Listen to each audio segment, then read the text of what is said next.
Hello, Diamond. Hello, hello. How are you? And I would like to re-welcome you to Module 2. We should be in Module 2 now, which is dealing with trauma magnets.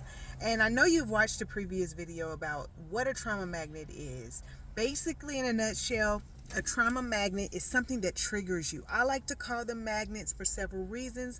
Usually, when you see a magnetic piece, there is a force there that seems to just keep drawing something to you, drawing you back into your trauma, drawing you back into your shame, your guilt, your depression. What is that thing, that song, that person, right? That event that continues to draw you in. And throughout this module, we're going to hit on a number of things. Soul ties being one of them, which is a trauma magnet that I use, or that I talk about, where you have a soul tie to someone. That's going to be done in a separate video, but that person just for some reason you can't shake that person. We're going to talk about that trauma magnet. But right now I want to just go over, when you have trauma magnets, your emotions are triggered again in a lot of ways. And sometimes we need just a few techniques that we could use to help us get through that traumatic moment. And so I'm just going to give you a few examples of things that you could do to help you get through a traumatic moment, especially if you get a trauma magnet slash trigger that hits you, and you just kind of go into a moment of remembrance, a moment of anger, a moment of rage, a moment of emotional distress. Okay? And so some of the things that I like to use, okay, is first and foremost, whenever I have a trauma magnet and I get triggered about a past trauma, I breathe. A lot of times we forget to breathe, and we cut off oxygen to the brain. We cut off oxygen, and it just increases our heart rate, and we lose tunnel vision and control emotionally of what we're doing. And so one way that I use to stay in control is to breathe. Just take a moment and breathe. It keeps me calm. It keeps me focused on what it is I need to be doing versus what it is that is triggering me. And so I just want you to take a moment to practice that. It's just a quick inhale, hold for a few seconds, and exhale. Just like so. Really, really simple, right? But just inhale and exhale. It takes about 6-7 seconds, but believe it or not, it keeps controlled energy, a controlled oxygen to your brain, which keeps you in control emotionally.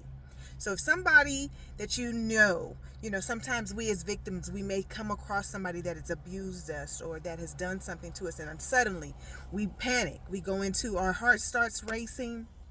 We start remembering all the things that they did to us, and we kind of lose it. Instead of you doing, when you see them, okay, it's time to breathe. Take a deep inhale in, exhale out. This also gives you time to gather your thoughts. What am I getting ready to say? Am I getting ready to say anything? Do I walk away? You see what I'm saying? So it gives you a moment, and it's okay to take a moment. You do not have to have all of the answers right then, right there. So give yourself a moment, because and in order to control trauma, you have to be in control emotionally. You have to be in control mentally. You have to be in control. We're done with the days of not being in control of everything that triggers us, that creates chaos in our life. So it's all about control. So take a deep breath in and a deep breath out. That's one way. Then I can gather my thoughts. Journaling is another piece. If you need to take some time, take a walk and gather your thoughts, but then journal, you'd be surprised what wonders that could do. Remember, we always want to implement the physical with the emotional, with the mental, with the spiritual. Okay? So sometimes I will take a walk. If I know I need to cool down, if I know I'm getting triggered, if I know I'm getting ready to have an emotional outburst or a cry, I take a walk by myself. Okay? One thing's for certain, you're going to get comfortable being alone. You're going to get comfortable in your own skin. You're going to be comfortable with your own thoughts. Take a walk. Pray. That is your moment to iron out all the thoughts, all the emotions on a walk. If you need to cry during that walk, do so. But take a moment. Give yourself some grace. Take a moment. Take a walk. Pray during that walk. Gather yourself to practice your breathing. Now I can come back and I'm in control. And then you can journal.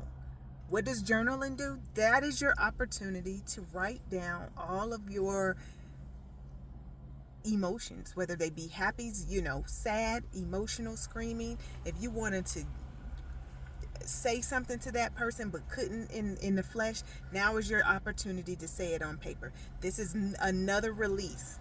We have to get into the habit of not holding things into our core, right? Remember, we're building a system from the inside out. It's not just about looking physical on the outside the way that you need to look. It's about being what you need to be physically in the inside.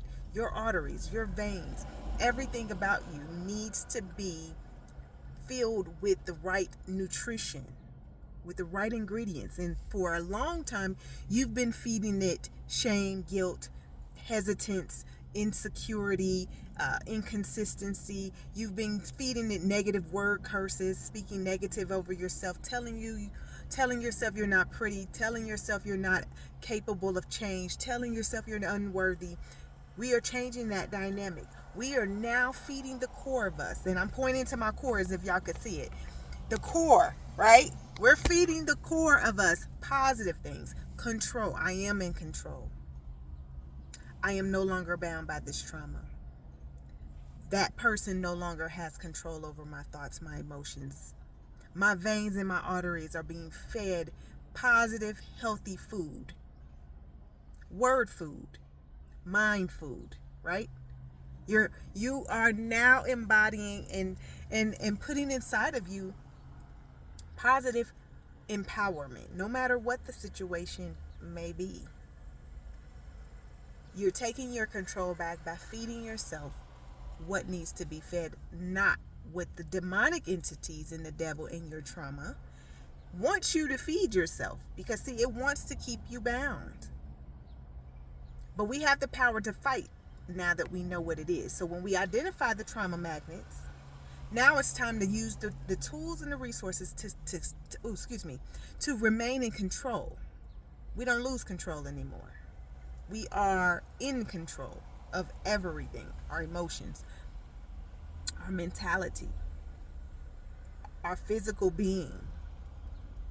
We're no longer out of control of our weight. We know how to keep our weight down. We know how to keep our food intake healthy. We're no longer out of control. Spiritually, emotionally, mentally. So, those are just a few ways that you could use to deal with your trauma magnets when you hit them during this module and moving forward. Breathe so that you can get back into control and keep positive oxygen flowing, right? Take a walk and pray.